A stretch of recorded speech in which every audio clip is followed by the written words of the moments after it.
Dear listeners, the effect of the earthquake that took place in the southeast Turkey is still present, and the needs of the earthquake victims are still continue. We wanted to announce this situation from here again to those who may want to help like us. You can check out the links in our page, the Horai, on the Instagram for all kinds of donations and aid. Thank you.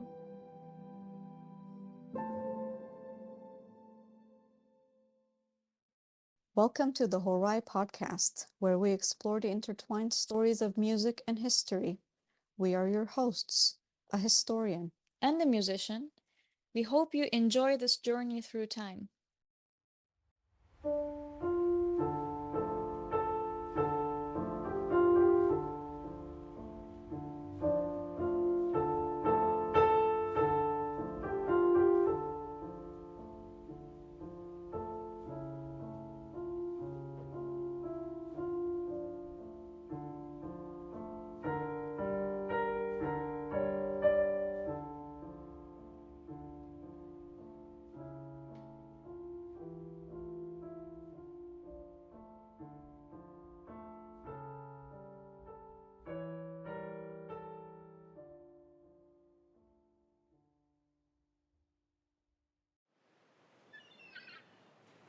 Hello everyone!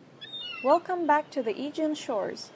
In this episode, we'll continue to talk about music in ancient Greece where we left off at the last episode. Here we go!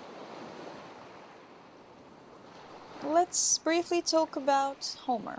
Epic poetry and music were an inseparable pair, one being necessary to perform the other. In addition to this, elements of music itself make frequent appearances in the Iliad and the Odyssey. Oidos is the term that appears in the poem to indicate a singer, a bard, or hymn performer. This figure is a professional musician, indicating that music as an occupation had a place in society well into the classical period. Oide is the term used for ode or song performed by the oidos. The modern word ode has its roots in this term. The aulos was not a frequently attested instrument in epic poetry due to it not having a place in the literary tone of these works. Instead of the aulos or any other wind instruments, the lyre takes the center stage as no other instrument is mentioned as much. The lyre's connection to epic poetry and its performance remains solid. Despite the huge presence of poetry in music, wordless instrumental music is not attested as a different type of genre,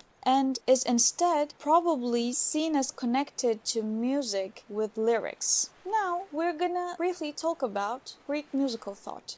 In ancient Greece, music pervaded all aspects of life. It was believed that music affected people's moral characters or way of being and behaving, and to have a better life, music was necessary.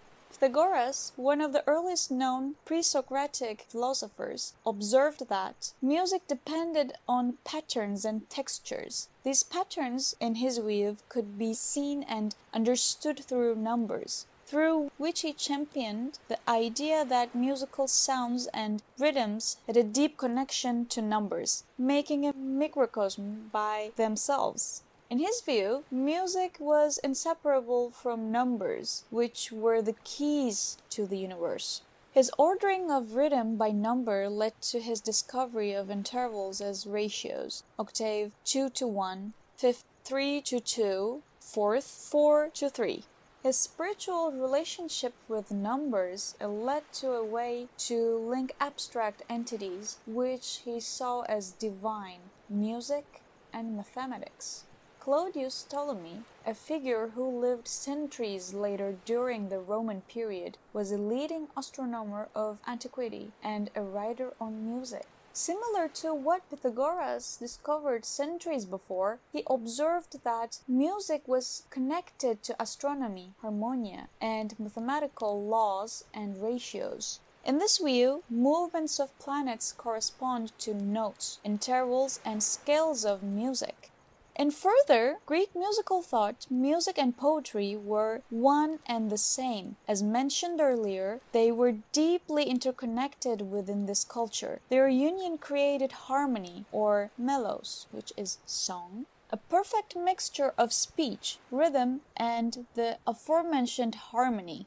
Another philosopher named Aristoxenus, who lived around 330 BCE, human voice had two kinds of movement, continuous and diastematic, which is expressed through intervals, scales, and modes. Greek philosophers usually wrote about music in two types of works. The first one is in the form of philosophical doctrines, where they largely extrapolated on the place of music in society and the ideal of music, such as in Plato and Aristotle's writings, which we will expand on later. The second type is the one that resembles music theory, the most with its systematic descriptions and analysis of what constitutes music, similar to Pythagoras, meditations on music, and Aristides' extensive writings on musical method. Aristides wrote that rhythmic elements are made through keeping musical rhythm closely aligned with poetic rhythm.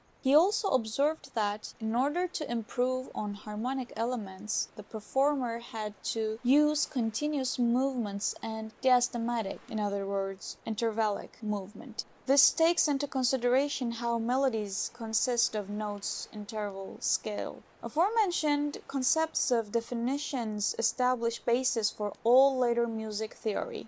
It is possible to assume that music had an inherently spiritual dimension to it for commoners, as it is strongly connected to divine inspiration and the Olympian deities themselves. Apollo, Hermes, Amphion, and Orpheus are prominent figures from religion and legends that are directly connected to music.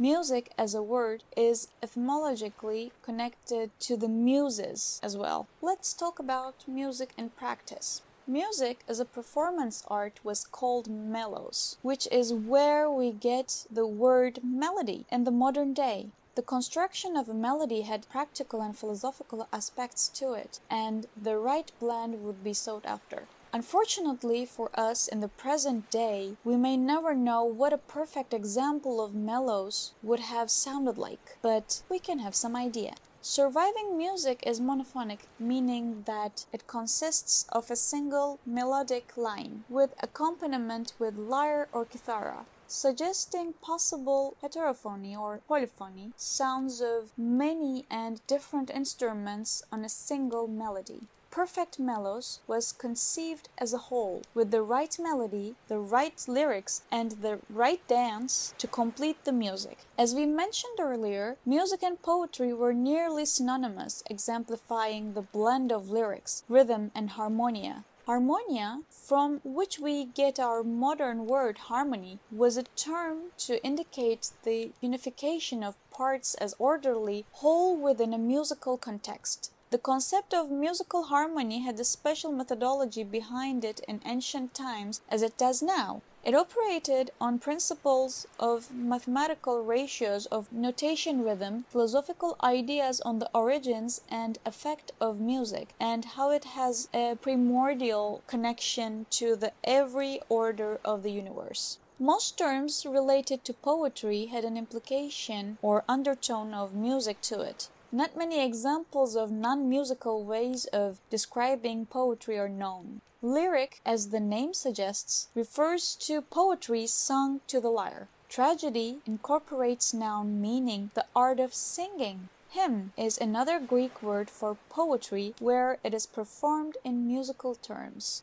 And now we're going to mention about music and ethos. Music in Greek thought had the power to affect ethical and moral character. Different philosophers through the ages have put their own discussions on how this might happen. Pythagoras had a more abstracted view on what music was capable of. as he believed that music is governed by mathematical laws or operated within a visible and invisible world. With this reasoning, harmonia could influence other unknown realms and dimensions. As part of the greater cosmos, the human soul could be in harmony by the hand of the spiritual math. Music could penetrate the soul, restore inner harmony. Plato and Aristotle believed that gymnastics disciplines the body, music disciplines the mind, a point where their ideas aligned. In Plato's views, the body and the mind must be balanced, and certain music was more suitable to help achieve that. He recommended Dorian and Phrygian harmonia, fostered temperance and courage. He believed that music operated on unbreakable rules, and that lawlessness in arts led to loosening in manners and anarchy in society. Plato's idea of harmony of the spheres echoes the concept of musical astronomy, unheard music as represented by revolutions of the planets. Aristotle did not have the same idea when it came to rules in musical practice. Music was for enjoyment and education and self-temperance, as negative emotions could be purged through music and drama. Music that imitated certain types of ethos aroused the same temper in the listener. For example, the music might reinforce the ethos of intense agitation and grief. Small chromatic and enharmonic intervals and stark changes of register were connected to have that effect. The use of scale type, style of melody, rhythms, and poetic genres would overall create the ethos behind the music. So in this case, we should mention about doctrine of ethos. In music, this refers to the idea that music affects character and that different kinds of music cause certain responses.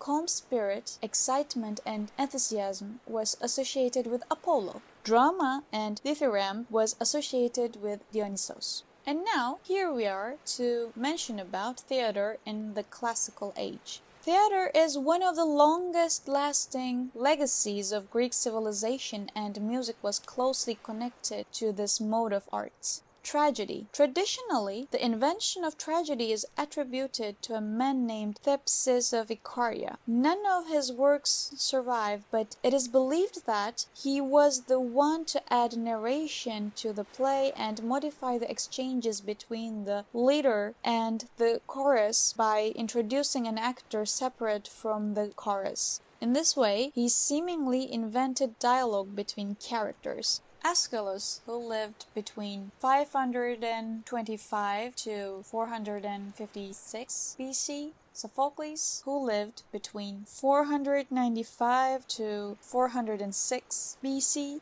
Euripides, who lived between 480 to 406 BC, wrote plays where verse is turned into an exchange, a dialogue. The dithyramb, a very distinct type of exchange within a play, it is the conversation between the leader and the chorus, and it is considered to be the root where the Greek tragedy came from. These exchanges in the form of song originated as hymns to Dionysos and later evolved to be a staple of theater. The dialogue between characters usually had no accompaniment, and if their lines would be recited or sung, they would have to adhere to a meter. The interchange between the actor and chorus, known as komos, would also follow a meter. Actors sang and danced. A fun fact, Sophocles was a master of singing, lyre, and dancing as well as writing plays. Aulos was always present and center in the Greek theater. It was played to build tension, create action, and start a melodramatic ambience. Let's talk about Greek music theory for a little while. The foundations of what we know as music theory were laid in ancient Greece, articulated by the 4th century BCE. I will specify them shortly as Grote and Paliska in their research.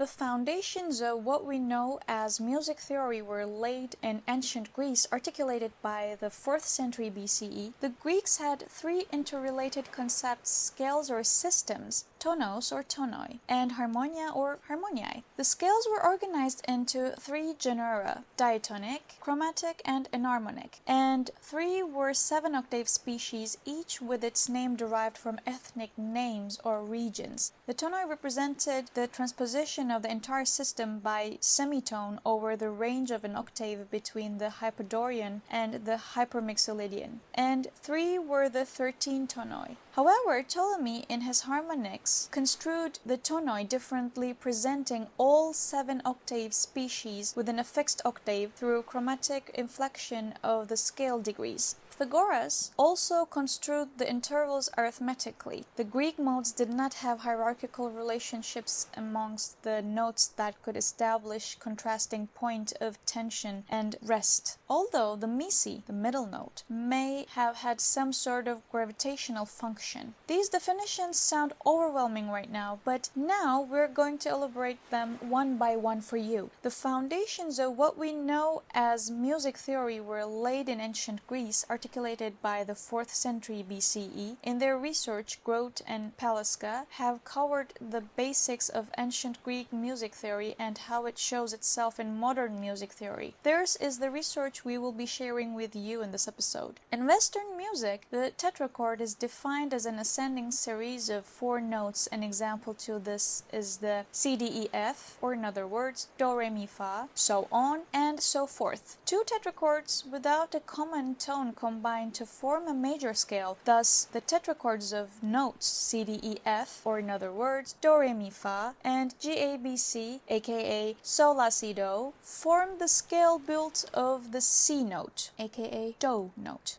Becoming universally recognizable C-D-E-F-G-A-B-C, aka Do, Re, Mi, Fa, Sol, La, Si, Do, the same rule applies to all major scales. In contrast to the present, ancient Greek music took the descending tetrachord as the basic unit of analysis instead of the ascending one. Similar to the present, ancient Greek scale systems were formed by joining successive tetrachords. The outer notes of each tetrachord were fixed and stable, and the inner notes determined what type of tetrachord was in use. Conjunct notes in a tetrachord or melody were the notes whose pitch did not differ a lot, whereas disjunct notes referred to consecutive notes that leap from one pitch to the other with noticeable difference. The middle note in tetrachord, or the central tone, was called misi, and each note in tetrachord was titled to indicate place in system: the hypaton, which is the title for the first and lowest; the disugmenon for the disjunct note high above the misi; the meson note, which was fourth below the misi; and hypobolian, used to indicate the extremes within a tetrachord. The Greek theorist Cleonides, who lived during the second, categorized the tetrachords in different genera. The study of ancient Greek music separates the genera into the 3 categories of diatonic, chromatic, and enharmonic types. Diatonic type is the oldest one out of the 3, and most natural. Diatonic in music refers to any arrangement of 7 consecutive notes forming an octave, which also is arranged in a stable pattern, the aforementioned C major, aka Do major. Scale is also an example of a diatonic arrangement translated into modernity. The diatonic genus is the white keys on the modern piano. Chromatic type is the latest attested genera of scale. It refers to the notes in composition that are outside the diatonic major and minor scales. In more modern terms, chromatic type is the black keys on the piano. 7 diatonic keys and 5 chromatic black keys come together to form a 12-toned octave or a chromatic scale. Enharmonic type is the most refined out of all 3, and it is difficult to hear.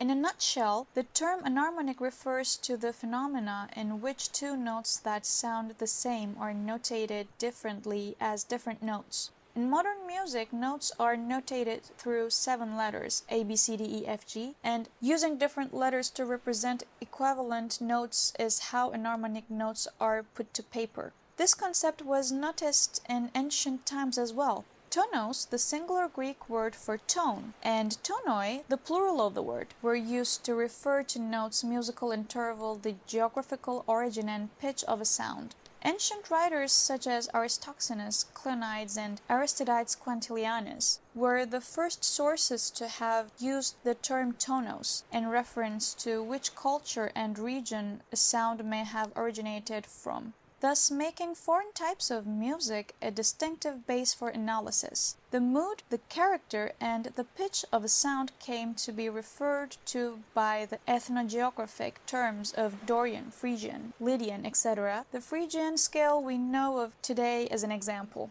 Harmoniae, where we get the word harmony, was the concept of everything we have mentioned comes together in a coherent way with its own rhythm. To put in a more specific way, harmony determines the enharmonic equivalency of notes, the octaves of the sound, and the character or the pitch. It is defined by context.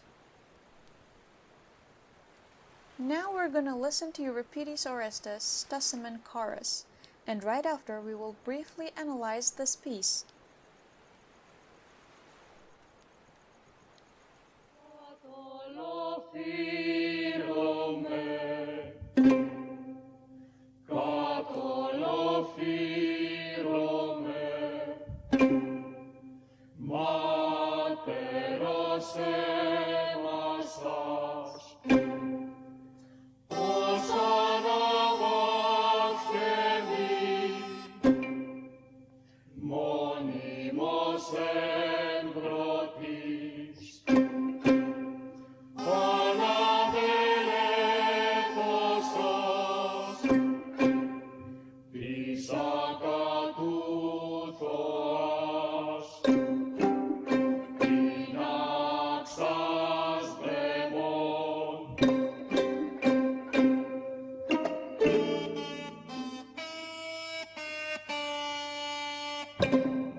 Δίος οράστερ, των τανταλιδών εξαίματοσον. Ο χιλιώνας στρατών, ορμήσας εσκηνασίας, χαίρε, ευτυχία ταυτός ομιλείς, Θεότεν πράξας, απεδίχου.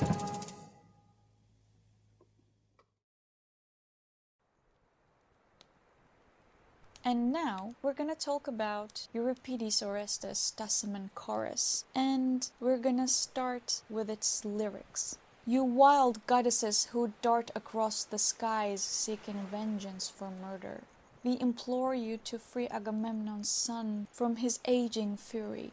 We grieve for this boy. Happiness is brief among mortals. Sorrow and anguish sweep down on it like a swift gust of wind on a sloop, and it sinks under the tossing seas. An example of theater music that survived from ancient Greece is a chorus that belongs to Orestes by the playwright Euripides, dating back to the 3rd century BCE. The play itself is from the 5th century BCE, but this chorus fragment was created in the 3rd century BCE. This chorus, called a stasimon, was found written on a piece of a papyrus with musical notation above the words, and it is possible that the music was composed by Euripides himself and passed down to later generations of scribes who reproduced his work. This fragment of Greek music is centuries older than the Seklos hymn, which is the oldest known and the most complete piece of musical notation that survived from the ancient times, compared to the Seklos hymn. What survives from the Orestes chorus song is limited and more difficult to reconstruct. Even though the missing lyrics can be reconstructed from other copies that survive, the missing musical notation can only be guessed at since there is only one example of it that reached to the present day.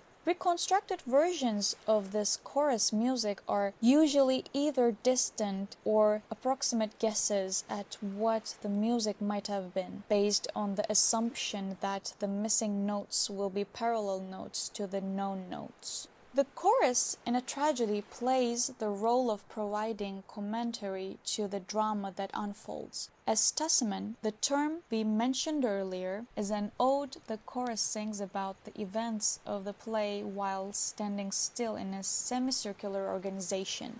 In this fragmented specimen, the women of Argos beg the gods deliver Orestes from the madness that took over him since he murdered his mother in retaliation for her infidelity against his father. The chorus sang in what's called a dogmatic rhythm, which is constructed of 6 syllables and the pattern of 3 short and 3 long pronunciations. This type of rhythm was often used in Greek tragedy to indicate intense agitation and grief. So the moment where this rhythm was used in the play fits the dramatic situation. Descriptions of Euripides' music from the time when he was active noted that he had a complex and disjunct melodic style which fit the types of melodies that were used in tragedy plays. In his writings, the philosopher and biographer Plutarch credited Euripides with helping to introduce this type of music to the tragedy genre.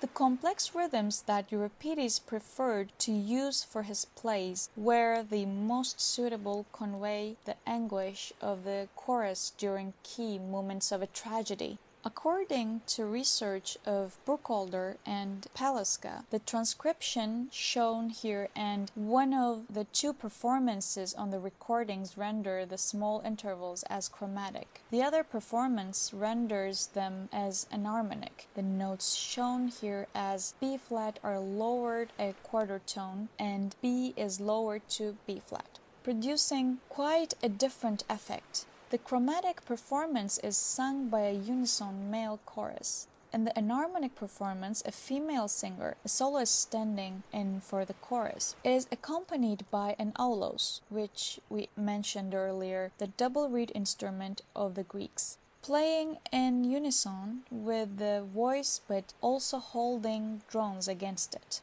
The aulos flute was a staple of Greek tragedy soundtrack, and it was the instrument that was most likely these melodies were written for. Musical symbols are differentiated by whether or not they are syllables or abbreviations of text. If they are notations independent of text, they are interpreted as musical notes written for instruments.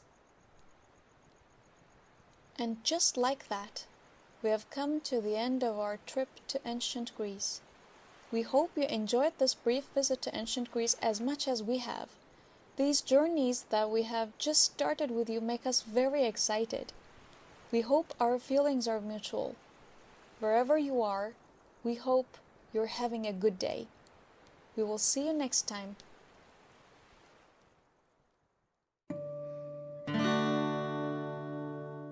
If you like the contact or to get more information about us, you can follow our visual storytelling page, the Horai, on Instagram. Cheers!